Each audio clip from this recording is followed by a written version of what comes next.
Hey there, it's Christopher Westfall from Charleston, South Carolina. I've got the famous Ravenel Bridge right there behind me. It's a start to another beautiful day here in Charleston. Today I'm going to cover the topic of skilled nursing facility care as it pertains to Medicare.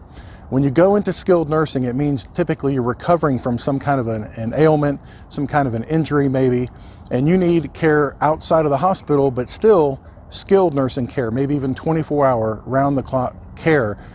Skilled nursing facilities are typically less expensive than staying in a hospital, so it's the preferred method of recovering over a long term. What people often don't get right is the fact that unless it's done correctly, your skilled nursing care may not even be covered by Medicare at all. Here's what I mean. The parts to Medicare are Part A and Part B. You remember that. Part A is typically known as inpatient care in the hospital or in a skilled nursing facility because you're inpatient. Part B of Medicare covers doctors, outside tests, outpatient surgeries, outpatient services of Medicare. On the inpatient side to Medicare, you typically have just one copay to pay that inpatient coverage charge, and then you're covered for everything that's done in the hospital. On the Part B side, this is where it gets kind of wonky. Part B of Medicare has a deductible, a very small deductible at the beginning of the calendar year, and then you are required to pay 20% of all Part B outpatient charges with no limit on it whatsoever with original Medicare. So that's why typically seniors will get a Medicare Supplement plan to pay those unknown charges, which could be, again, unlimited on Part B. That's everything outpatient. Here's the problem. Let's say you go into the hospital and you're there for a day or 2 days, and then your doctor determines, you know what, we've done all the treatment that we're going to do. Now you need to go into a skilled nursing facility so you can recover from what we've done. Maybe it's a hip replacement with some complications, a knee replacement, whatever it is, back surgery. You need to go into skilled nursing, which is often a different facility, be transferred there. Unless you've met the requirements for Medicare to get that skilled nursing coverage, it will be covered not at all, which means 100% out of your pocket. Now, how can you prevent that? You have to make sure it meets the two requirements for Medicare in order to get skilled nursing coverage. And those two requirements are, first, your doctor says that that recovery in that facility is medically necessary. That's first. The second, though, is the tricky one. And that's where you must have had at least 2 overnight stays in the hospital under Part A, being admitted, that's the key word, admitted into the hospital first. See, if you're never marked as admitted for 3 days, that does not trigger a skilled nursing facility benefit for Medicare. It just won't pay any of it. What hospitals are doing right now is they're very often putting you in the hospital, even in the emergency room, but even not just the emergency room, in a real room in the hospital, checked in fully admitted to the hospital, but they classify you as under observation. Observation status means that you're not fully admitted on paper, even though for all practical purposes, they're treating you just as if you're fully admitted. Maybe not even on the same wing or the same floor as the emergency room where you might have come in. It might have even been a scheduled surgery. Why do they do this? Because it's a reimbursement scheme, really. See, with Medicare, hospitals are penalized if they discharge you from a full admission, and then they have to readmit you because of something went wrong, either a reinfection or re-injury or something like that. Your care, when you leave the hospital, your discharge procedure is supposed to make sure that you don't need to come back and be readmitted. Well, what they found over the years is the best way to make sure you're not readmitted to the hospital and suffer that payment penalty from Medicare is you were never admitted in the first place. So many times hospitals will find that they'll get a higher reimbursement by you simply being under observation, where they're considering fully admitting you or not. What can you do about this? You can demand as much as you can, and this is why it's so good to have a patient advocate, somebody in your family, some close friend or relative that can come there and advocate on your behalf. You need to fight for the fact that if you're going to stay in the hospital overnight, you're going to stay in the hospital for that second day, you're going to stay in the hospital for that third day, it needs to read on your chart that you've been admitted to the hospital. Because then and only then, once you've spent 2 overnights under admission, can you even qualify for skilled nursing care. But there's another caveat to that. What if you're not fully admitted? Then guess where those charges lie? Again, remember I said Part A is a one-time copay to go into the hospital, one time.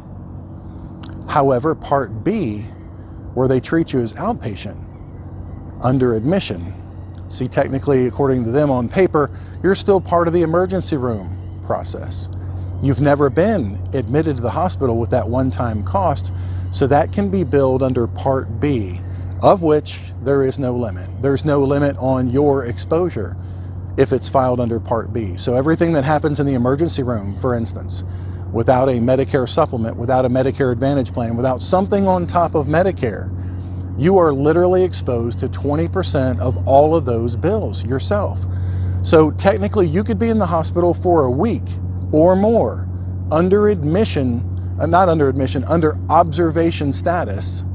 And because you're under observation instead of admitted, you could be paying 20% of that entire bill. All the doctors, all the specialists, all the follow-up care, all the drugs that were admitted, everything done in the hospital, if you're not admitted, is charged under Part B.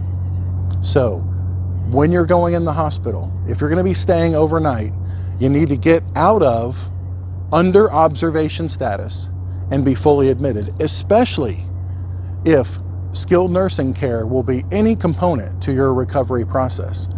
It happens far too often, and you can see stories all over the news where seniors have gone into a skilled nursing facility, but because it was coded wrong from the hospital, and again, just in an effort to make more money from their reimbursement from Medicare, you were never there in the first place. You were just visited the emergency room, and part of that continuation of coverage in the emergency room process was they were observing you at the most expensive rate they could possibly be doing so, instead of the one charge under Part A of Medicare. So the key takeaway is, if you're going to be staying in the hospital more than one night, if you're going to be staying in the hospital for a few days, you need to get with somebody in patient services, get with the doctor, and explain to them how important, how urgent it is, especially if you don't have a Medicare supplement. Oh my gosh, and you're paying all these charges yourself.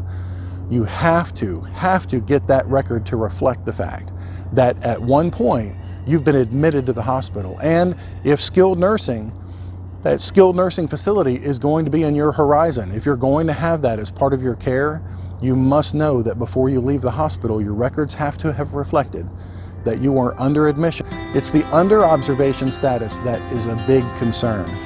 Because if you don't have a supplement, you're paying 20% of that if it's billed under Part B, which is very likely. And more importantly, if you need that skilled nursing care, Medicare is not going to help you with that one bit.